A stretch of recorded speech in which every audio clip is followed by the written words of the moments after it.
আসসালামু আলাইকুম গাইস। তো বর্তমানে ট্রান্সফার মার্কেটের সব থেকে বড় রিউমার যেটা, Vinicius junior to Chelsea. Chelsea নাকি তার জন্য 150 মিলিয়নের একটা বাজেট রেডি করে রাখছে যে তারে দেবে, সে অফারটা তারে দেবে। এখন ভিনিসিয়াসের অবস্থা কিন্তু খুব খারাপ ধরা যায়, কারণ তার প্রতি ম্যাচে স্ট্যাটস ভালো, রেটিং যদি দেখেন ভালো, বাট সে গোল পাচ্ছে না আর অ্যাসিস্টও পাচ্ছে না, তার জন্য তার এই অবস্থা খারাপ। আর রিয়াল মাদ্রিদের ফ্লোরেন্তিনো পেরেস পেরেস কিন্তু তারে খুব ভালোবাসে, ঠিক আছে, এটা আপনারা জানেন।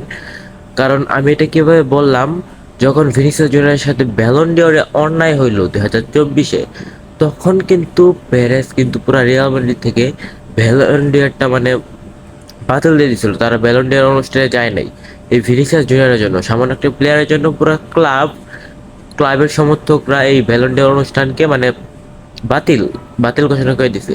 তো এর থেকে বোঝা যায় পেরেস ভিনিসিয়াস জুনিয়রকে কতটা চায় তার ক্লাবে। তো প্যারিস কিন্তু তারা এত সহজ হবে না। আর ভিনিসিয়াস যদি মনে করেন যে না, এইখানে আমার দ্বারা আর পারফরমেন্স হবে না, তাহলে সে হয়তোবা চেলসিতে যোগ দেবে। তো দু একদিন গেলে ভালো মতে আরো রিউমার পাওয়া যাবে যে কিরকম কি। সব থেকে বেশি আরো বোঝা যাবে অ্যাথলেটিকো মাদ্রিদের পরে। অ্যাথলেটিকো মাদ্রিদের সাথে ম্যাচটা আছে সেইটার পরে ভালো করে বোঝা যাবে যে কি হবে ভিনিসিয়াস জুনিয়রের কেরিয়ার। তো অ্যাথলেটিকো মাদ্রিদের ম্যাচের পরে আপনাদের সাথে দেখা হবে এবং এই বিষয়েও কথা হবে। সে পর্যন্ত অনেক অনেক ভালো থাকবেন, সুস্থ থাকবেন। আল্লাহ হাফেজ।